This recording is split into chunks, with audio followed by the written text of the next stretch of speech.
Hello and welcome to Plus Sports on Plus TV Africa. I am your host, Mikhail Tinubu. Welcome on the show. Now, we're going to talk about some of the steps that are being taken in Africa as the NBA tries to strengthen ties with the continent and to develop talents that could one day make it across the Atlantic. I'm speaking, of course, about NBA Africa in the early hours of today, who have announced a multi-year collaboration with one of Egypt's market leaders in real estate development in Maven Developments, making them an official partner of NBA Africa in Egypt. The announcement was made today, 16th August 2023, in Cairo by Vice President and Head of NBA Egypt, Mohammed Abdel Muttalib Solomon, and Maven Development's co-founder and board member Mo Rushdie. The collaboration will tip off with NBA Weekend, an interactive basketball and lifestyle event that will be held in North Coast Cali Coast, Ras El Hekma, on Friday, August 18th and Saturday, August 19th, and will feature an NBA three-time basketball tournament, live music performances, and a junior NBA clinic for 100 local youth on both days. In addition to that, later this year, Maven Developments and NBA Africa will launch a junior NBA West Cairo League for youth ages 12 to 16 and host an elite player development camp in Egypt for youth ages 16 and under, as revealed. The collaboration builds on the league's previous initiatives in Cairo, including the last two Basketball Africa League Nile Conference Group phases, junior NBA clinics for local youth, the 18th edition of the Basketball Without Borders Africa Camp, and the launch of the NBA Egypt office earlier this year. Maven Developments also served as the title sponsor of the BWB Africa 2022 Camp Awards. The NBA is making big moves in Africa, and I am joined on the show by Gboyega to discuss this. Gbenga, good evening. Good evening, Mikhail. Nice to be here. Now, of course, it goes without saying that the NBA for years now has found a wealth of pool of talent on the continent. It has realized that it's not just the players who make it by their own will across the Atlantic, all the way to the United States, to find pastures green that can do the job. Some are doing it right here in Africa and are worth exporting. However, this initiative now tries to build upon the work that has been done to establish a base in Africa whereby these athletes can perform right here in Africa to give us perhaps NBA level talent and skill level for us to enjoy right here on the continent. What do you make of these kinds of interactions between NBA Africa and local sponsorship? How far can it take the game on the continent? So I'm quite happy for basketball in Nigeria, and that's because we're already seeing progress. We're already seeing um, potential in the domestic football, talking about the NPL, as it's coming back to the screen. There's promise of this streaming NPL games live through the Propel Africa and also GTI. It's the same happening with basketball right now. The B Tigers, the men's basketball team, they crashed out of AfroBasket in Lagos.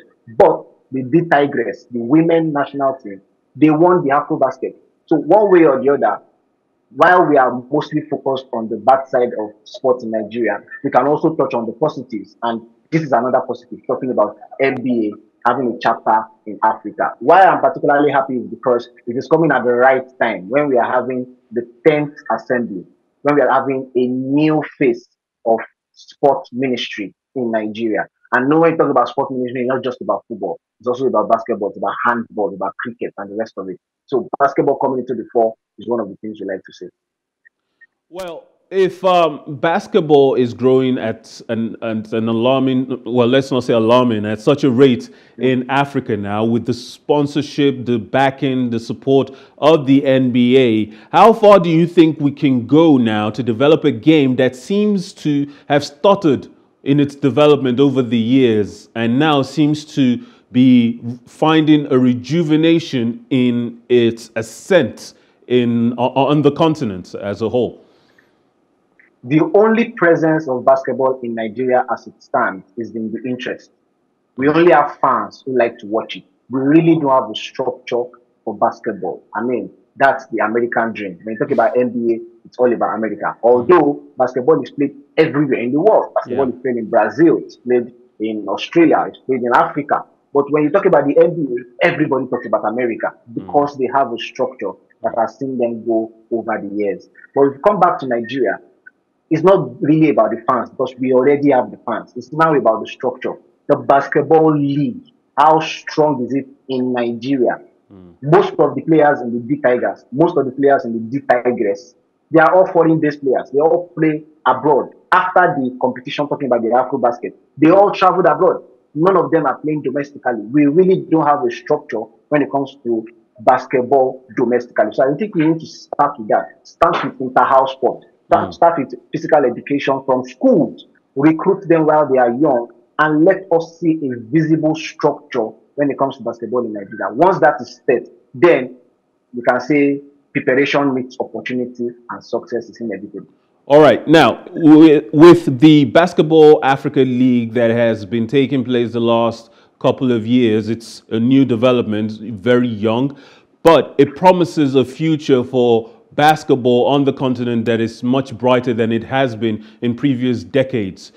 So when you talk about the lack of structure, might such initiatives and in collaboration with the NBA, with NBA Africa, might such structures allow for us in the next 10 years that Africa can be a powerhouse of nations that can compete at the Olympics against the juggernaut that has been the pool of talent that is the NBA, that tends to allow America, the United States, to dominate at the Olympics every time?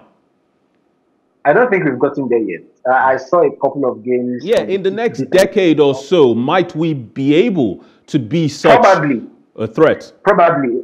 The journey of 1,000 miles starts with one step. So if you are talking about a decade from now, the question is, what are we doing now? What are we doing today to lead up to a decade from now? And like you rightfully said, the multi-year collaboration with Maven Development as an official partner with NBA Africa is a step in the right direction because you are partnering with those who are already in the business for years, talking about the NBA. So that's the first step. Partnering, like we say in local parlance, follow who know road. So we are following the NBA who already know road. So after that, it's now down to our own structure. It's not just about partnering with them for preseason tournament or for little cup competitions. Partner with them and see how it can transcend to grassroots. See how it can transcend to a league structure that would run annually. Just a couple of years ago, the Basketball Federation were banned from participating in international competition just because of internal frictions. Those are not the kind of things we need to see when our basketball needs to go. Well, with a development such as this, usually when a new venture starts up, not everyone is as enthusiastic to throw their support behind it. Not everyone is willing to put their money where their mouth is. But now you have such a partnership. You have such a sponsorship. Now, somebody has broken the mold. Will other big corporations and businesses be willing to now take perhaps the bold step of trying to seek such future partnerships and sponsorships that could develop the game for us in Africa? Again, let's use a case study that is very common to the average Nigerian, the NPL, the domestic game. Gone are the days where our fathers, the former generation, enjoyed going to the pitch to watch these guys. We had good visibility when it came to the domestic league. After some time, that died off.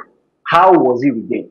How do we get to a point where the Nigeria Super 8 is the talk of the town? How do we come to a point where the Value Jet Precision Cup, for example, the Golden Cup, for example, now we are going to a new season and the MPL guys can subscribe and watch the entire league on streaming platform? How did we get to this point? It's because one step at a time is being taken. So I feel like we've gone past the era of complaining. We've gone past the era of we are stagnant. I don't think we are still stagnant. I think we've begun some level of progression, but it is all about structure. Only structure sustains progression. Without stamping an authority on ground and letting us see how we move from here. Again, it's as simple as organizing grassroots tournaments. Once people begin to see basketball competitions in schools, parents see it, students are part of it, sponsors start sponsoring school competitions. You cannot start from the top, right? Start from grassroots. And by itself, it will yield a natural result. I remember once upon a time when Milo was single-handedly carrying the basketball sponsorship in Nigeria and even in Africa as a whole. Those days aren't as easy to come by now, but hopefully... Yeah, it's because the product has been devalued. I mean, you're talking about Milo right now. You can also talk about Pepsi. There was a time Pepsi Academy was the wave of the town. Where is Pepsi today? But what Pepsi did that time is what gave birth to the likes of Kano Foundation. Kano has an academy. Is what gives birth to the likes of Beyond Limits, the Academy of Remo Stars. All these academies are coming into the fore because a certain Pepsi had set the pace. So that's exactly what Glow did, or Glow was doing, and now others are building on it. Hopefully, this is just one of many steps on that journey.